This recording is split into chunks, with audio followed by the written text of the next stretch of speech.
Hello guys, pag-usapan lang natin ang nakakagulat na balita kina Alden Richard at Catherine Bernardo. Ala, maigpit na yakap at unlimited yakap kat din sa last mall tour nila. Kilig-kilig ako sobra. Grabe nga naman kasi guys, dahil ang last tour nila guys, talagang grabe na ang yakapan nila na parang uli na ang kanilang pagkikita. Ibig sabihin ba nito guys, hindi na sila magkikita?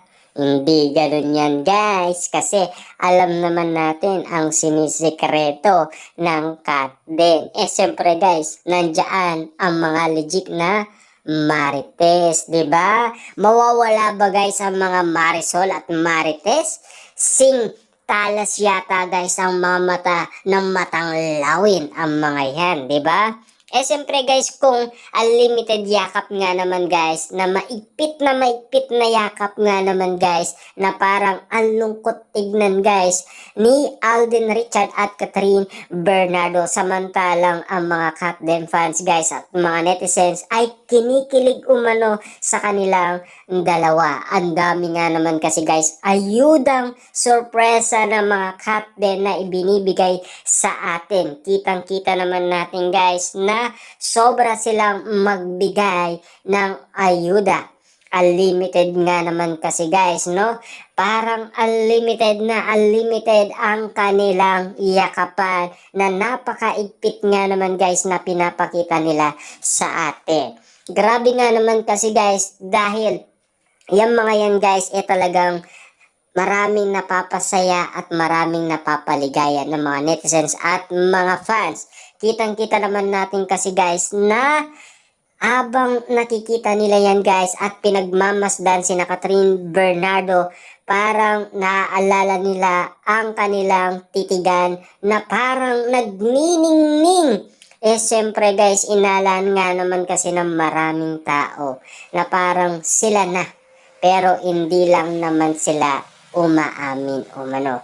Kita nyo naman guys ang yakapan. Parang nangyari umano guys ang yakapan sa Canada na sobrang ikpit nga naman kasi guys bago nga naman sila umalis nga naman sa Canada at umuwi sa Pilipinas. Pero take note guys maraming lihim na lumilitaw nga naman guys kay Alden Richard na spotted nga naman sa studio ni Catherine Bernardo at may dala pang bouquet na bulaklak at mga regalo at siyempre mga pagkain.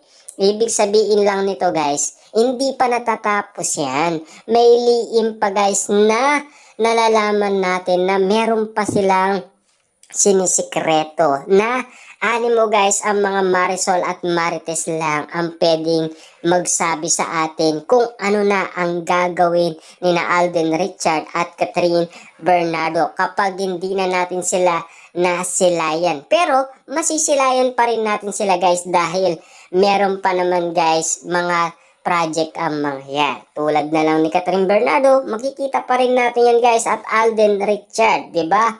Kasi napakalakas nga naman nila guys sa mga fans nila, 'di ba? Kaya nga naman guys pinagkakaguluan din sila ng mga iba't ibang mga endorsement. Kita niyo naman guys si Catherine Bernardo, dumarami ang kanyang mga endorsement kasi pasikat na siya ng pasikat at pa-famous nga naman guys si Catherine Bernardo.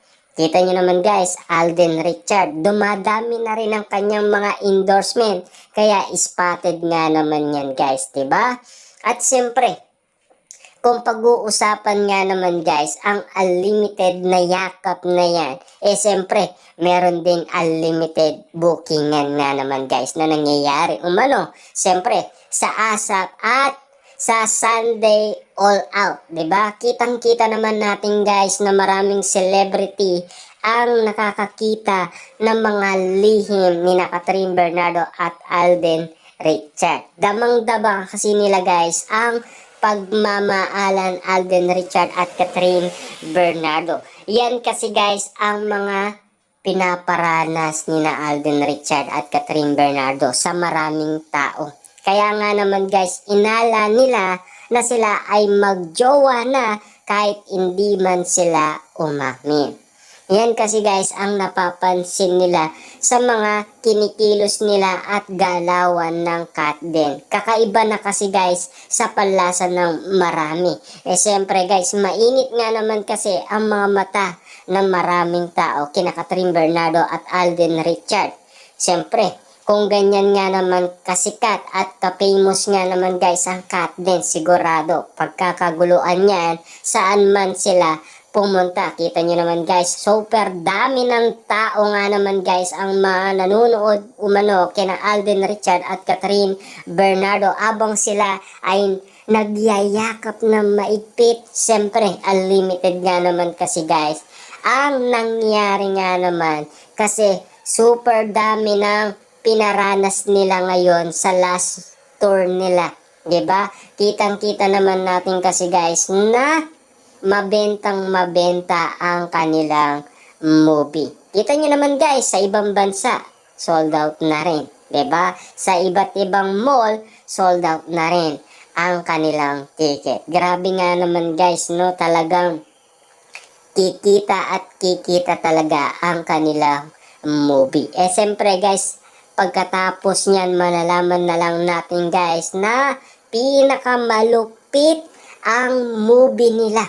Ibig sabihin kasi guys, hindi pa nga napapanood at wala pa nga guys ang premiere nila, dinumog na ang Ayala Mall at Vista Mall ng mga Katden fans dahil naglabas na kasi sila guys ng mga ticket para mapanood nila ang movie ni na Alden Richard at Catherine Bernardo. Malulupit nga naman kasi guys ang mga Katden fans dahil matagal nga naman silang nabakante. Almost 5 years nga naman kasi guys, 'di ba? Kaya nga naman todo request nga naman sila kina Catherine Bernardo at Alden Richard, Direk Cathy at lalong-lalo na guys, siyempre Star Cinema. Kitang-kita naman natin guys, nagtagumpay ang mga Katden fans. Siyempre, tinadhana nga naman talaga guys ang Katden. Kitang-kita naman natin guys, kahit hindi nila kagustuhan, kusa lang talaga guys nangyari. Grabe nga naman kasi guys ang pagmamahalan Catherine Bernardo at Alden Richard na yan ay issue at intriga na hindi pa rin natatapos guys, 'di ba? Hanggang sa umamin yan guys, hindi pa rin natatapos yan. Kasi balitang balita guys na napag-usapan na ang part 3. Titignan na lang natin guys kung kailan mangyayari yan, 'di ba? Kasi alam naman natin guys, baka biglaan pa yan, 'di ba? Pero siyempre guys, intayin muna natin kung ano ang magiging resulta ng kanilang movie. Kasi guys, mainit na ang pagtanggap ng maraming fans kasi kina Alden Richard at Catherine Bernardo. Yan kasi guys ang malulupit na mga eksenang tinitignan ng mga endorsement, lalong-lalo na guys siyempre ang mga management. Kaya nga naman guys, inaabol sila ng mga endorsement, 'di ba? Kitang-kita nyo naman siguro guys ang mga bawat pangyayari lumalabas sa social media kung bakit pinagkakaguluhan sina Alden Richard at Catherine Bernardo. Kumbaga, sila ay pinag-uusapan at pinagpepestaan guys ng iba't ibang mga tao at iba't ibang mga endorsement. Siyempre guys, sa lakas nga naman kasi ng kanilang talent fee. Siyempre guys, alam naman natin kung saan pupunta ang ganitong love team. Lalong-lalo na kasi nanliligaw si Alden Richard. Siyempre, bookingan nga naman, talagang ibubuking yan guys ni Ogie Diaz. Alam naman natin kasi guys, ang edad na sinabi kasi ni Alden Richard, 35 years old. Kaya nga naman guys, abang-abang din. Pero, ang malupit na kabang-abang dito guys, ang 1 year iwalayan guys ng Katniel.